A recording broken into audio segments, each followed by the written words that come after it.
Sintonize-se no Nova Consumer Podcast, uma série de conversas sobre direito do consumo. Olá, muito bem-vindos à quarta temporada do Nova Consumer Podcast, dedicada ao tema da resolução de litígios de consumo. Hoje temos connosco uma convidada muito especial que dispensa apresentações. Isabel Cabeçadas foi durante os últimos 34 anos diretora executiva do Centro de Arbitragem de Conflitos de Consumo de Lisboa, tendo, aliás, estado na sua origem. Com um currículo vastíssimo, foi, entre muitas outras atribuições, membro da direção da DECO, membro do Comitê de Consumidores da Comissão Europeia e membro do Grupo de Trabalho Euro da Direção-Geral Saúde e Consumo da Comissão Europeia, membro do Grupo de Trabalho Comércio Eletrónico e Segurança dos Consumidores. Poderíamos ficar aqui até amanhã apenas a revisitar o seu currículo. O meu nome é Jorge Moraes Carvalho e farei esta entrevista com Maria Miguel Oliveira da Silva. Bem-vinda, Isabel Cabeçadas. Obrigada. Começamos, como sempre, por pedir uma série de respostas rápidas às nossas questões difíceis. Qual é o seu artigo preferido da legislação de resolução de litígios de consumo? Sr. Professor, eu não posso dizer que tenho um artigo preferido, posso dizer é que há artigos de diferentes regimes que de facto que são aplicáveis à relação de consumo, que interessam e que são absolutamente indispensáveis a que se realize em condições a resolução dos conflitos. E eu posso me reportar rapidamente aos regimes legais que estou agora a evidenciar, que no fundo são o artigo 8 e 14 do regime legal aplicável à Lei de Defesa do Consumidor. É também sobre esta matéria, no fundo, sobre os artigos que não sendo os artigos preferidos, são os artigos que realmente têm influência na existência dos centros de arbitragem eficazes e céleres. E, portanto, posso dizer, por exemplo, que o diploma sobre os contratos de crédito obriga a uma informação verbal e escrita por parte do vendedor sob pena de nulidade do contrato, portanto, estes dados são sempre importantes. O artigo 6º e 7º do regime que estabelece o enquadramento jurídico dos mecanismos de resolução extrajudicial de litígios, que é a Lei 144 de 2015, relativos às obrigações dos centros de arbitragem ao conhecimento e qualificação dos colaboradores que recebem e acompanham consumidores e empresas nas diferentes fases do procedimento, também é fundamental. Mais importante do que ter uma preferência por qualquer artigo é, de facto, o verificar que há legislação muito adequada ao bom funcionamento dos centros de arbitragem, e eu citei alguma, precisamente para que se entenda que, no caso, por exemplo, como eu estava a dizer, do artigo 8 e do artigo 14 do regime legal da Lei de Defesa dos Consumidores, foca também a informação, a obrigação de informação sobre a existência dos centros de arbitragem para reclamações sobre o não cumprimento dos contratos.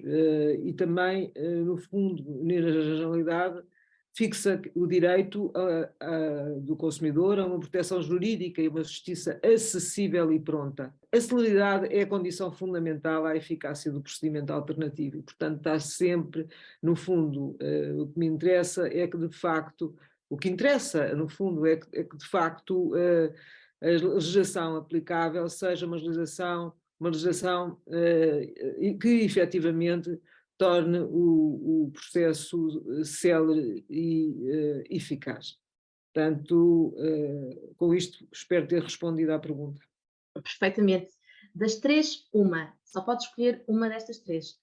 É difícil esta resposta, é muito difícil, já que as três fases eu gostava de vos dar uma como uma mais relevante, mas a verdade é que estas três fases do procedimento, e depois adiante ficarão a compreender melhor porque eu tenho esta posição, as três fases do procedimento são fundamentais a uma efetiva e adequada e sempre, repito, eficaz resolução dos conflitos de consumo.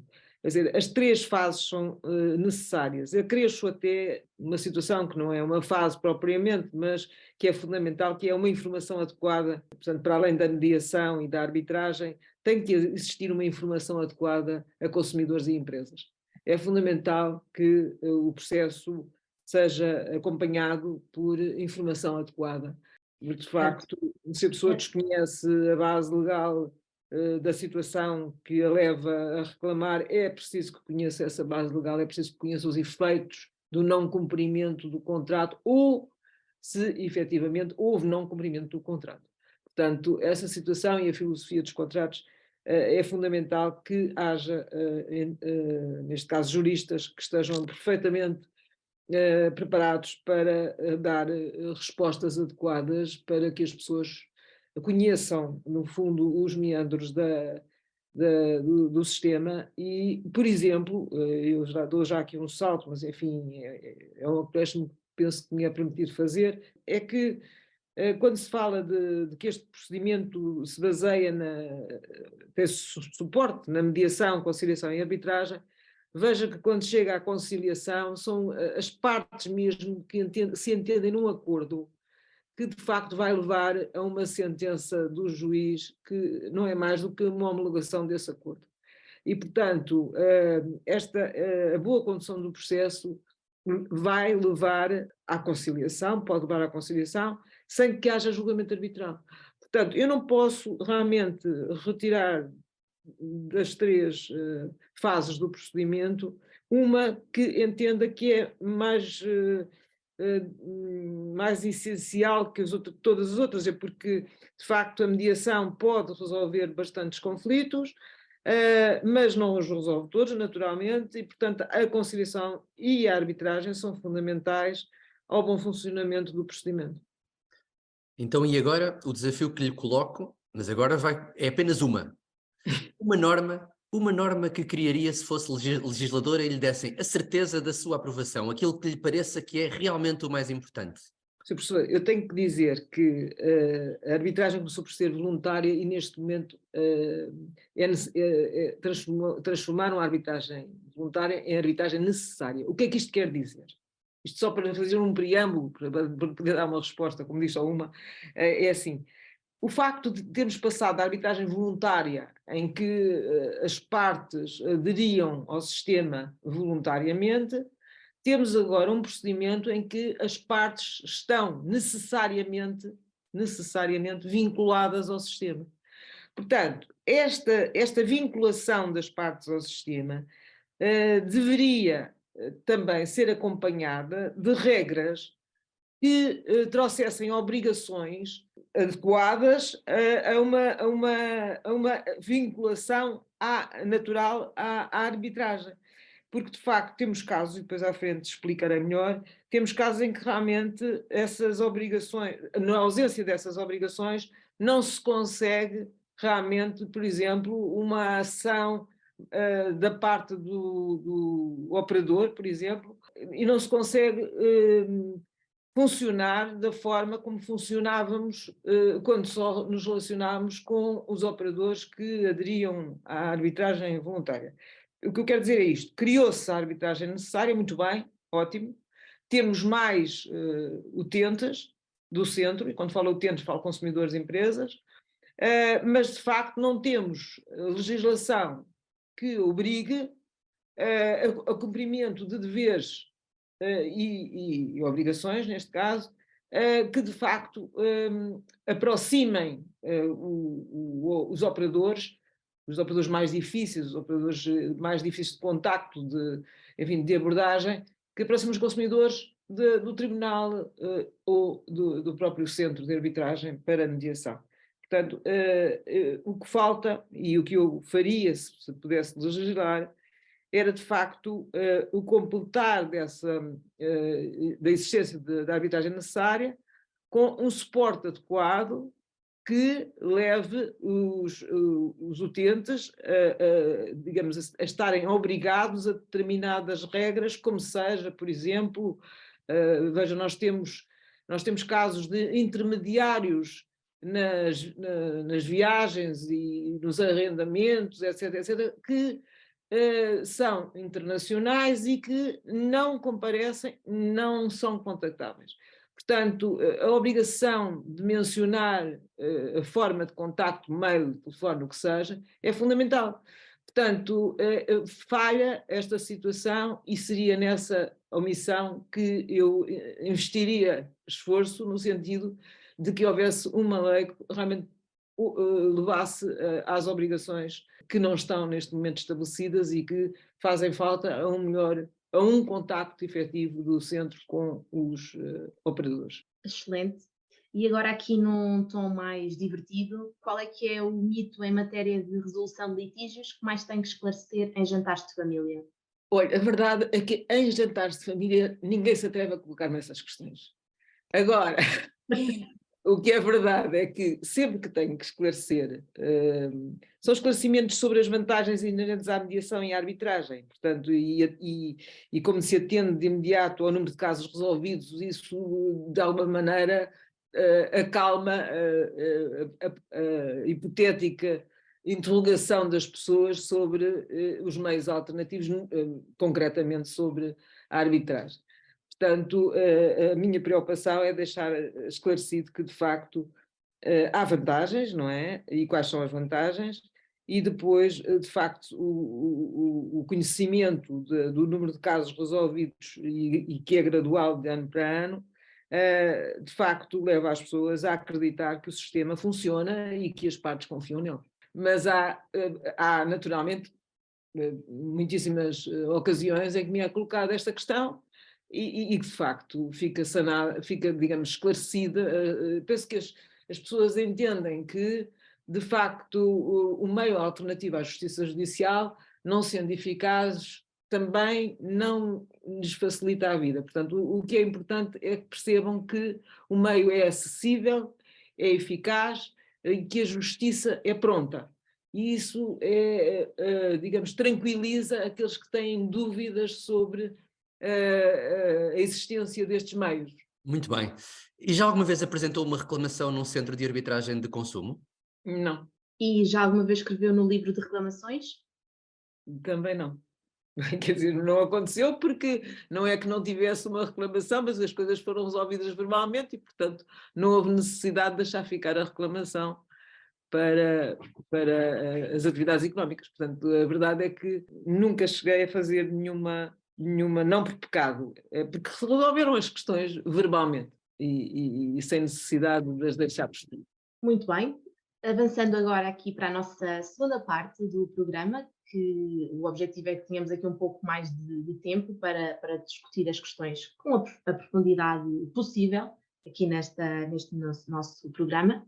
E me perguntava, assim, para abrir as hostilidades, de que forma é que surgiu a ideia de criar o primeiro centro de arbitragem de conflitos em Portugal? Qual é que foi a sua inspiração? No que é que se baseou? Isso foi um sonho, não é? Portanto, de facto, incomoda-nos sempre não termos uma justiça judicial célere, e isso é uma preocupação que realmente vai por todos. O que aconteceu naquela altura foi que a Comissão Europeia tinha proposto e promovia a nível europeu a criação de meios alternativos à justiça judicial.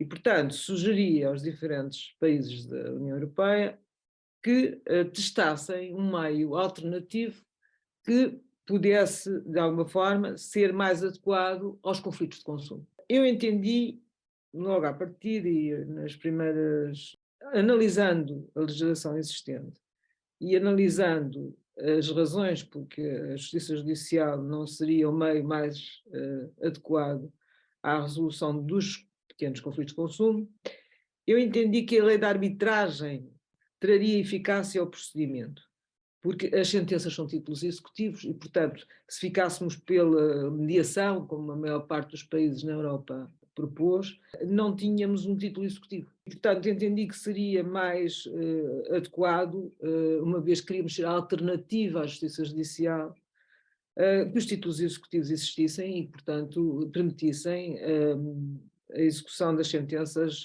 não cumpridas. Os árbitros do centro produzem decisões vinculativas com sentenças fundadas no direito ou segundo a equidade, é bom dizer, e os meios que na Europa já tinham sido desenvolvidos, como eu disse, baseavam-se essencialmente na mediação, não garantindo alguns a confiança das partes. Eu quis conhecer aqueles que garantiam a confiança das partes e os que não garantiam a confiança das partes. O que realmente levantou algumas questões na altura, foi curioso, enfim, posso-me referir à figura do Dr. Jorge Sampaio, por exemplo, me perguntou a Isabel, mas porquê é que você vai conhecer um sistema que não funciona? É para saber porquê é que não funciona. Quer dizer, há aqui uma razão, de facto, que impede o funcionamento. Ele está criado, está estabelecido, naquele caso concreto era... Qual era esse sistema? Era um sistema belga, e portanto funcionava na proximidade do próprio tribunal, dentro do próprio Tribunal Judicial, só como antecâmara. E portanto eu quis conhecer esse sistema, embora soubesse que ele não tinha tido o acolhimento das partes e que não funcionava efetivamente. Quando eu digo não funcionava, não temos casos resolvidos que justifiquem a permanência desse serviço, e realmente foi de muito valor. Mas visitou algum bom modelo nessa altura? Havia um modelo espanhol, que não sendo apoiado pela Comissão Europeia, era um modelo que funcionava em algumas cidades, não funcionava noutras partes em todo o território, mas funcionava bem em algumas localidades. E foi assim que realmente se desenvolveu em Portugal um sistema alternativo à justiça judicial. Não sei se queriam que eu continuasse a desenvolver a minha ideia, mas de qualquer maneira, para já, e muito rapidamente, é essa a resposta. No fundo, a Comissão Europeia aceitou bem a nossa sugestão e, portanto, promovia o financiamento desse projeto por 3 anos. É importante dizer isto e foi bom o professor ter, de alguma maneira, dado a entender que insistia na questão. O que quero dizer é que, de facto, a Comissão anunciou que apoiaria o sistema durante 3 anos, enfim, tendo o apoio também de entidades nacionais como a autarquia e depois mais tarde, o Ministério da Justiça. O Ministério da Justiça na Europa não apoia os centros, os meios alternativos. Mas o que aconteceu aqui foi que, ao fim de 3 anos da tal experiência, nós não nos limitámos a encerrar por ter feito a experiência, como a maior parte, dando um relatório da experiência, nós fomos caminhando no sentido de garantir a continuidade dessa ação. E por isso chegámos ao Ministério da Justiça. Portanto, na altura, contactámos o Sr. Ministro da Justiça, mostrámos-lhe os dados que íamos mandar para a Comissão e percebeu-se que realmente o sistema estava a funcionar e tinha evoluído no seu funcionamento. E foi assim, no fundo, que o centro se desenvolveu a priori. Portanto, além disso, a Comissão Europeia não nos apoiou 3, mas 10 anos. Porquê? Porque tinha ali um sistema que podia dar conhecimento a outros países para se perceber porque é que este sistema de meios alternativos podia funcionar eficazmente. Portanto, foi aproveitado o funcionamento do centro no sentido de dar a conhecer a outrem, e para a Comissão isso era muito importante, ter realmente já que tinha proposto e já que tinha apoiado as experiências, manifestar, portanto, a todos os outros países que estavam a desenvolver essas experiências ou que ainda não tinham iniciado esse desenvolvimento, mas pelo menos manifestar-lhes que era possível criar meios eficazes de resolução de conflitos de consumo. Excelente. Entretanto, a rede cresceu também em Portugal. Sim. E pergunto-lhe como é que viu esse crescimento da rede em Portugal, como um resultado do sucesso dessa experiência que tinha referido. Surpreendeu o alargamento dessa rede?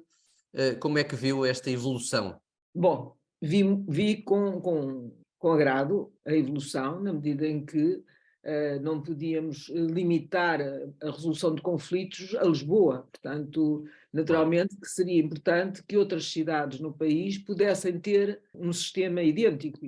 É preciso perceber que na base o Estado estava convicto da eficácia do procedimento e estando no Estado convicto da eficácia do procedimento, mais facilmente apoiou a criação de outros centros de arbitragem noutros locais do país. Portanto, eu vi com agrado essa evolução e não sei se o Sr. Professor perguntou mais alguma coisa em relação a isto, porque eu Não, no sinceramente... fundo era isso, no fundo era essa a minha questão, mas fico aqui com alguma curiosidade em relação ao protocolo, à relação que existia entre o Centro de Lisboa e a Comissão Europeia. O que é que aconteceu ao fim desses 10 anos? Tenho ideia de que hoje a relação não é tão direta, pelo menos, entre Não, o Centro e a Comissão Europeia. Como é que foi a evolução também desta era relação? isso que eu queria também manifestar, é que a Comissão tinha, no protocolo, tinha só 3 anos para desenvolvimento da experiência, fim os quais fechávamos o estabelecimento ou o local onde tínhamos criado o meio alternativo e enviávamos à Comissão um relatório da ação com a expressão estatística e, de facto, o modus faciendi da própria evolução do sistema. Os 3 anos que eu disse estão fixados no tal protocolo e depois não houve outros protocolos, ou seja, a Comissão pura e simplesmente continuou a financiar e financiou o 4º ano, o 5º ano, o 6º ano e, claro, enviava alguns observadores para conhecimento direto do desenvolvimento deste procedimento, nomeadamente professores catedráticos que vinham analisar para fazer o seu próprio relatório a respeito, analisou e chegámos aos 10 anos, fizemos uma conferência sobre os 10 anos de atividade e, de facto, isso trouxe-nos um maior apoio da parte das entidades governamentais e, no fundo, podemos, sem o apoio financeiro da Comissão, ter um financiamento adequado à necessidade de prossecução da ação. Certo, portanto o apoio financeiro da Comissão acabou por ser substituído depois pelo apoio a nível Exatamente. do governo Portanto, português. claro que isto dependia, como o Sr. Professor sabe muito bem, dependia da dinâmica que realmente houvesse dentro desse sistema, porque se nós não fôssemos procurar financiamento local, ele não nos seria concedido assim espontaneamente, não é? Mas, portanto, entrou a área metropolitana de Lisboa, portanto, fizemos sucessivos protocolos, porque depois tínhamos já outras entidades a apoiar, entrou a área metropolitana de Lisboa, portanto, o Ministério da Justiça já estava, continuou, mas já com outro protocolo também, e, portanto, as coisas, digamos que a Comissão não se afastou, pura e simplesmente o período experimental estava ultrapassado e essa era a base com que se aproximaram de cada país, mas, por outro lado, quiseram depois estudar adequadamente a evolução do sistema e, tendo feito isso, terminaram com o financiamento que, como o Sr. Professor disse, não digo que foi substituído por outras entidades, mas foi aceito por outras entidades financiar o centro. Portanto, isso claro que tinha de ser, porque senão não podíamos continuar. Esse é, aliás, um dos maiores desafios para os centros de arbitragem, desde sempre e ainda hoje. Claro. Exatamente. Porque veja, Sr. Professor, nós temos, eu estou a sair do âmbito das perguntas e da ordem. Não, está ótimo, a ideia é ser uma conversa também.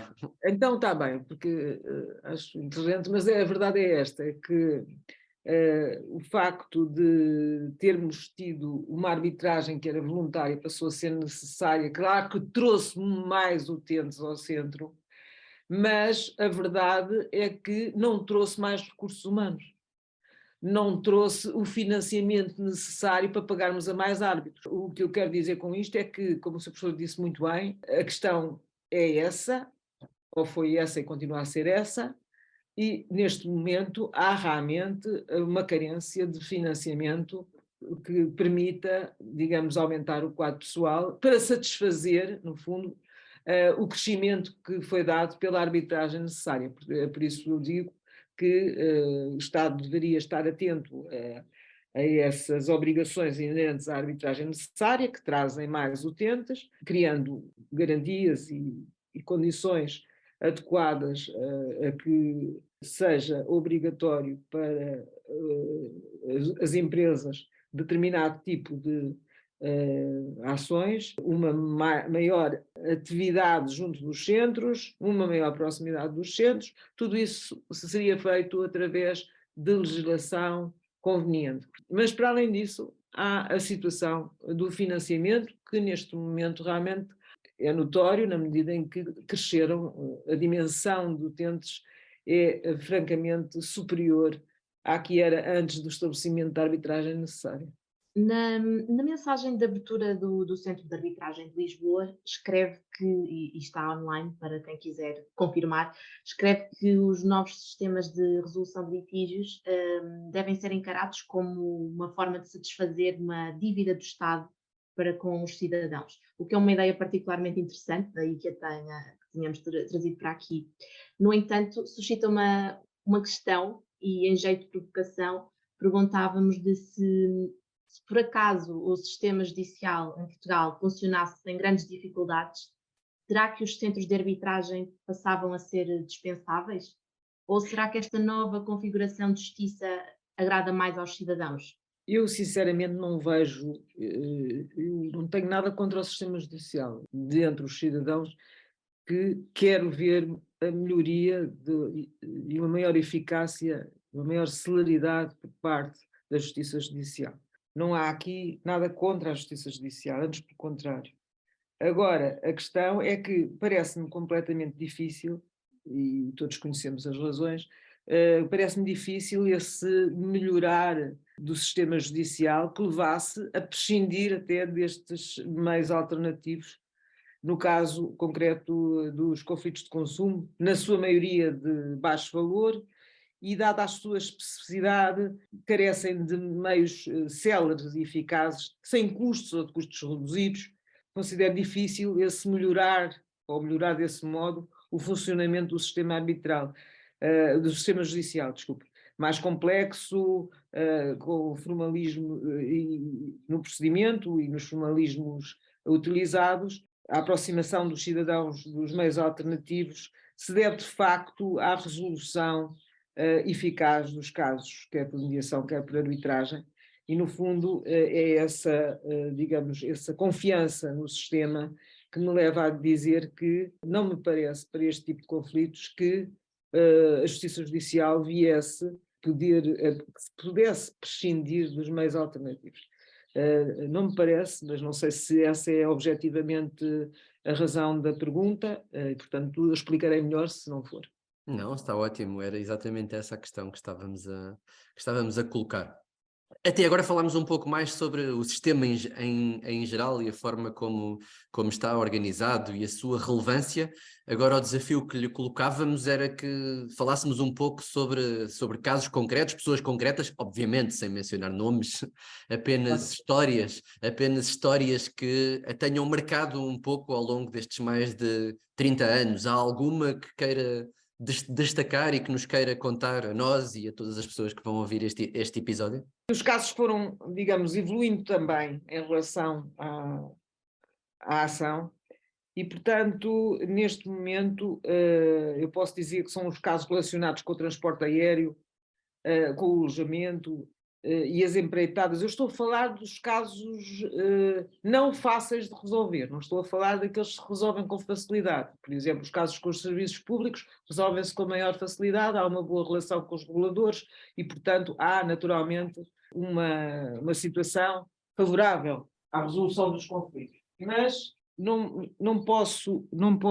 deixar de referir que, de facto, casos recentes que me tenham ficado em memória porque de facto tínhamos dificuldade em os resolver, são esses casos do transporte aéreo, do alojamento, a empreitada de pequena dimensão. Porquê? Porque esses empresários normalmente da empreitada de pequena dimensão não estão legalmente no mercado e, portanto, muitas vezes isso prejudica a própria resolução do conflito, naturalmente, porque não vão comparecer para não se denunciar. No caso do transporte aéreo, a maior parte dos casos em que temos dificuldade é com os intermediários internacionais, que não comparecem ao sistema, mas também não têm contactos, e aí está, que até a própria Comissão se devia debruçar sobre este problema, não estão obrigados a manifestar, enfim, os seus endereços, a sua forma fácil de contacto.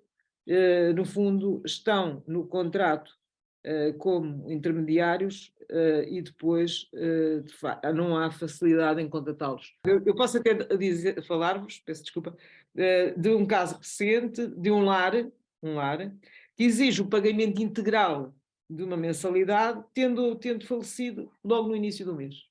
Pronto, casos desta natureza, estão os tais pequenos conflitos, que no fundo são difíceis de resolução, mas que são resolvidos ou por mediação, ou por arbitragem, neste caso passou a mediação, vai à arbitragem, mas enfim, são casos que normalmente as pessoas não conhecem e que de facto não dependem de contratos específicos em que a encomenda foi feita e depois não foi resolvida. Eu penso que e mais para a frente há uma pergunta que fazem em que eu responderia desta maneira que vos vou já dizer, quer dizer, parece-me fundamental melhorar a legislação ao nível das compras à distância, através dos mecanismos fáceis de utilizar. É fácil de contratar à distância, fácil de online conseguir, no fundo, dimensionar o tipo de contrato, mas depois ou não aparecem os bens, ou aparecem bens que não são os que foram contratados. Portanto, era essencial uma ação do governo sobre esse tipo de contratos. Portanto, são fáceis de fazer, muito fáceis, são fáceis de fazer, mas depois não são fáceis de resolver. E, portanto, é muito importante. E, no fundo, peço desculpa, não é por ser negativa, mas são estes que me estão na alma, na medida em que seriam estes que me levariam a tomar atitudes e fazer contactos no sentido de melhorar, de garantir aos cidadãos uma eficaz redação da legislação em termos das obrigações dos operadores. Porque neste caso concreto que acabo de vos falar, de facto, ser muito fácil contratar leva a que haja muito mais reclamantes, mas de facto, precisamente porque os contratos não são executados da forma adequada. Portanto, naturalmente que é uma preocupação mais do que uma boa memória.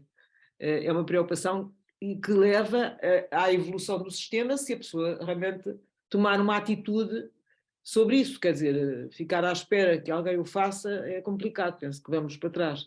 Mas se eu estivesse, ou se eu me mantivesse na direção executiva do centro, de certeza que teria essa atitude. E não estou a dizer que neste momento não há uma direção executiva, portanto há um sistema diferente de gestão mas não estou com isto a dizer que não haja essa iniciativa por parte de quem tem obrigações dentro do centro. Natural que sim, não estou a dizer. Estou a dizer que é fundamental que haja. Já agora, qual é o sistema de gestão do centro neste momento? Já que abordou essa... Não, é que a gestão do centro está mais na administração do centro do que propriamente numa direção direta como existia antes. Portanto, cada um dos subscritores do protocolo tem um representante no centro que é o administrador e depois, de facto, neste momento, parece-me que as decisões são tomadas pela administração e portanto, os casos acompanhados por uma jurista coordenadora que, na altura, quer dizer, a equipa que eu contratei mantém-se no centro. Mas, de facto, a gestão do centro em si é feita pela administração. E aqui de uma perspectiva mais prática e provavelmente para os juristas mais jovens que nos possam estar a ouvir, considerando as várias pessoas com quem já trabalhou ao longo destes últimos anos, qual é que é, na sua opinião, obviamente, o perfil adequado de um jurista que queira trabalhar nesta área? Essa pergunta é muito importante. Aliás, a resposta a essa pergunta é importante porque é fundamental que as pessoas que acompanham a ação do centro e que acompanham juridicamente a ação do centro, é fundamental que elas tenham um conhecimento deste tipo de conflitos e um conhecimento do direito que, de facto, as leve acompanhar os processos com conhecimentos adequados, como eu disse, de maneira a, de facto, qualificar a própria ação do centro. E, neste caso, qualificar a ação do centro pela relação com as partes e pelos conhecimentos que trazem já, ou que passam a ter depois de ações de formação, sobre o direito e sobre a forma de tratar os pequenos conflitos de consumo, que são estes conflitos de consumo que nós aceitamos, que não podem ultrapassar os 5.000 euros. Portanto, o que eu quero dizer com isto é que a formação dos juristas é fundamental que esteja suportada em bons conhecimentos do direito, e eu não digo só o direito do consumo, porque isso é realmente condicionar a própria sabedoria a respeito da lei e da sua aplicação. Eu quero dizer é que é fundamental que tenham conhecimentos adequados em direito e também conhecimentos específicos sobre o tipo de conflitos que vão tratar ou que vão acompanhar. Porque são conflitos específicos e, portanto, de facto, estando, por exemplo, no escritório de advogados, eu estou a ver os contratos e estou a ver a situação realmente de casos de maior valor, mais elevado que aquele que é o limite para o limite da ação do centro. Discute-se realmente a matéria dos contratos, pode-se discutir a resposta que foi dada ao consumidor em relação à efetiva prática do caso, e neste caso de um contrato, que normalmente são contratos, como eu digo, com base num valor superior a este que eu estou a dizer, ou não sendo, trazem questões mais adequadas a outro tipo de discussão e, naturalmente, projeta a defesa, o que os advogados estão a fazer, projeta-se nessa discussão. Eu queria dizer que os casos no centro podem ser, se as partes assim o entenderem, representados, as partes serem representadas por advogado, embora possam estar ao lado do advogado, mas são representadas por advogado, e realmente percebe-se que a defesa do reclamado normalmente vem naturalmente da experiência que esse advogado traz da sua própria ação diária, e que é normalmente em que as questões são colocadas de outra maneira. Portanto, o advogado ali vê-se obrigado a discutir pormenores que não discute de todo na tentativa de resolução dos conflitos sobre contratos celebrados entre um operador e um reclamante. Eu quero dizer com isto o quê? Portanto, os advogados também têm um papel importante e um papel diferente para este tipo de litígios. Não, têm sempre um papel importante, porque, quer dizer, para mim, logo ao início, as empresas estavam e estão sistematicamente representadas por advogado. E aí eu tive uma ação, enfim, fiz sugestões a quem de direito, no sentido de que viesse também a ser aprovada o acompanhamento do consumidor por advogado, se quisesse, se assim o entendesse. Porque realmente o consumidor não podia sentir que estava em uma situação inferior porque não tinha um causídico a acompanhá-lo ou a representá-lo. Parece importante que, desde que as partes assim o entendam, e como digo, normalmente as empresas estão sempre representadas por advogado, portanto, também há casos em que são os diretores das empresas próprias a comparecer, e nas pequenas empresas, naturalmente, que são sempre os diretores das empresas, das pequenas empresas, que vêm à arbitragem. É interessante quando temos em tribunal os advogados das partes, quer dizer, porque é assim, o juiz ouve diretamente o que as partes têm a dizer. Se for um advogado que está a representar, ouve o advogado, e como no caso, por exemplo, do nosso primeiro juiz-árbitro, que continua no centro, a justiça judicial não se preocupava com os pormenores e detalhes que agora se preocupa, ou que passou a preocupar-se.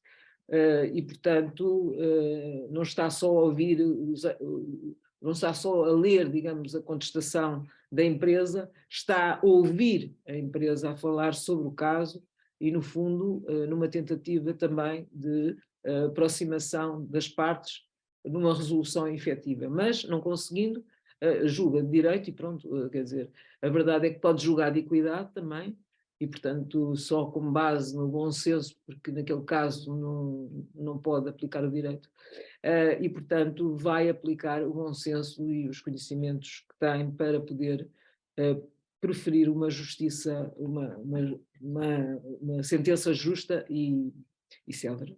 Excelente. Temos que avançar agora um pouco mais. Que balanço é que faz de 30 anos de arbitragem de consumo em Portugal? Portanto, em jeito de balanço, como é que vê estes últimos 30 anos? Bom, eu penso que é gratificante verificar que ao longo destes mais de 30 anos de ação se vêm modificando os comportamentos dos consumidores e das empresas, o que atesta a sua confiança no sistema.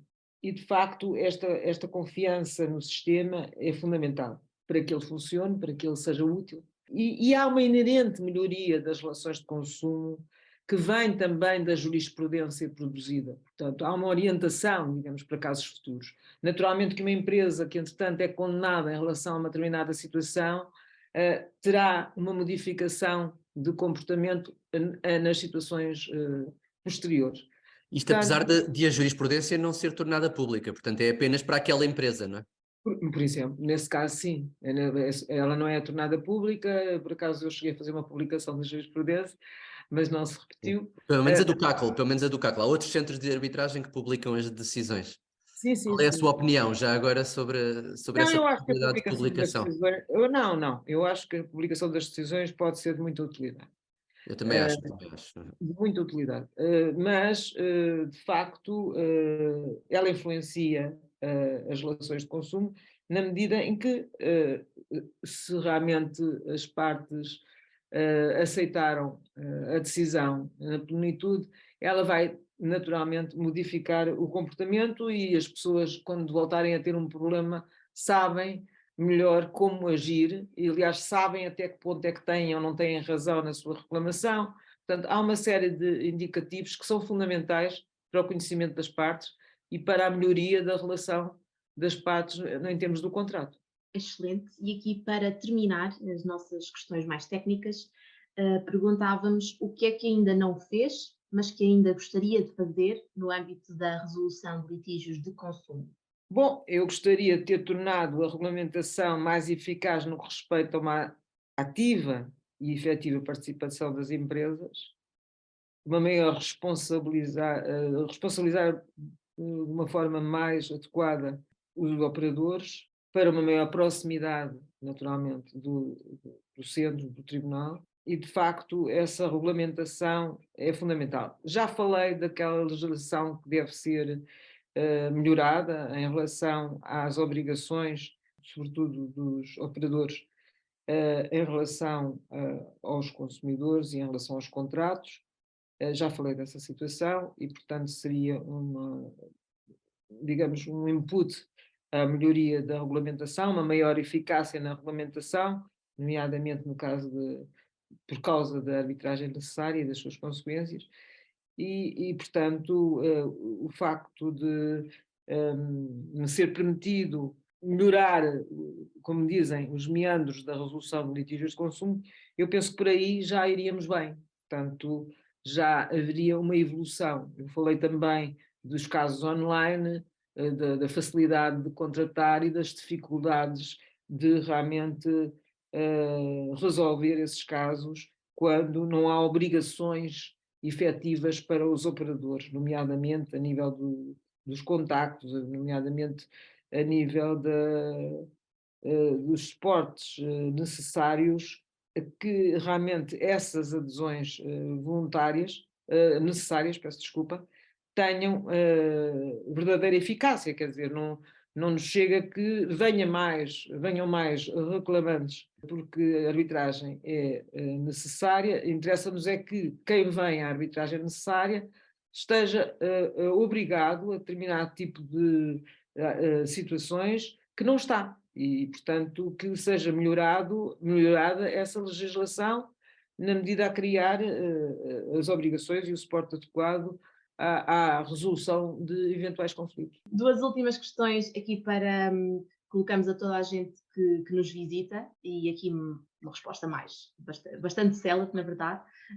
Qual é que seria uma pessoa ou uma personalidade neste âmbito do consumo que gostaria que entrevistássemos num futuro episódio? Acabámos há pouco de falar dos advogados e da sua participação em tribunal arbitral, e eu penso que era interessante ouvir um advogado que tenha participado em casos de representação do reclamante, ou em casos de representação do reclamado, ou até de reclamantes e reclamados.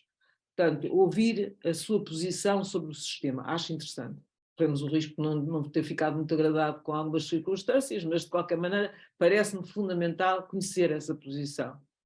Quando me está a dizer, enfim, da participação de pessoas no processo, eu podia-lhe dizer aqui que gostava de lá ver o ex-ministro da Justiça, que foi o primeiro-ministro da Justiça, que no fundo abriu as portas ao apoio da Justiça à Justiça alternativa, como foi o caso do Dr. Labrino Lúcio. Seria interessante perceber, enfim, as razões que o levaram a aceitar, agora parece fácil, mas não era, a existência e ainda a apoiar os meios alternativos, como foi o caso, mas também acho, como estava a dizer, que ouvir um advogado que representou em tribunal consumidores ou empresas, ou que chegou a representar ambos, também seria de utilidade. Por outro lado, o juiz-árbitro, que participa no centro desde o início da atividade, também terá, com certeza, uma vez que é um juiz do Tribunal Judicial, poderá ter posições interessantes para conhecimento do público. Portanto, eu penso que qualquer das três situações é interessante. Enfim, posso dar nomes, mas não sei se os querem já, mas posso mencionar alguns nomes de algumas pessoas. Já falei do Dr. Labrino Lúcio como primeiro-ministro da Justiça, que abre a porta ao apoio ao Centro de Arbitragem de Lisboa e depois aos outros. O doutor, por exemplo, estive a fazer uma pesquisa, o doutor Nuno Correia Lopes já apoiou, já representou empresas e já representou consumidores, é advogado, e o juiz-árbitro é o doutor José Gil Roque, que continua no centro como árbitro. E, por fim, uma sugestão cultural para os nossos ouvintes? Essa é que é mais complicada, porque assim, eu leio muitos livros ao mesmo tempo. E para mim agradam particularmente aqueles que são um testemunho sobre a condição humana, não é? E temos a vida, os sentimentos, as culturas humanas, temos esses elementos todos naquele livro do António Damasio, que se chama A Estranha Ordem das Coisas. Ou, por exemplo, do João Lobo Antunes, Ouvir com Outros Olhos. E são livros que eu estou neste momento a ler. E também um livro sobre a condição humana, o mundo dos afetos e emoções, que é Misericórdia, de Lídia Jorge. Depois há um outro livro, enfim, que está muito divulgado, que é uma lição, digamos, de humanidade e sabedoria, e até do humor, que no fundo é o livro do Papa Francisco, O Caminho, o livro de Maria João Avilés, sobre uma conversa que teve com o Papa, e portanto que achei muito interessante. Agora, de facto, em termos culturais, enfim, olha, eu gostava de poder ver a exposição de Vermeer no Rijksmuseum de Amsterdão. Era uma exposição que eu gostaria muito de ver, assim como gostaria que houvesse uma exposição com todos os quadros do Amadeu Sousa Cardoso, que de facto foi um pintor extraordinário português, talvez mal conhecido, porque ele também morreu cedo, mas deixou uma obra fantástica. E eu gostaria de ver essa obra projetada em exposição. Enfim, fico-me por aqui, porque não estou a abusar da vossa vontade de me ouvir, porque de facto pediam-me só um caso, um livro, uma música, uma peça, um blog, um podcast. Portanto, eu já citei aqui 3 livros. E só para confirmar um episódio de excelência, excelentes sugestões de sugestões culturais para os nossos ouvintes. Muito obrigada, doutora Isabel. E assim chegamos ao final de mais um episódio do Nova Consumer Podcast. Até ao próximo. Muito obrigada.